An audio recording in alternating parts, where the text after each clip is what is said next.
It is said that earth termas bring greater benefit to beings because they often contain yellow parchment with symbolic script hidden by Padmasambhava.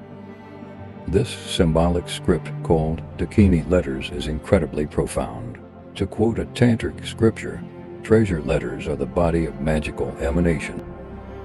They are also speech to understand sounds and words.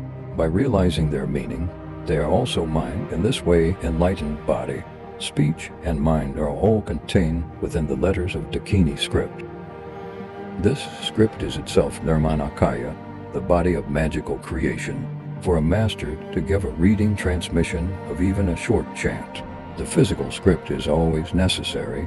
It is not permissible to repeat from memory. Similarly, there is a profound difference between having or not having the yellow parchment with the Dakini script present.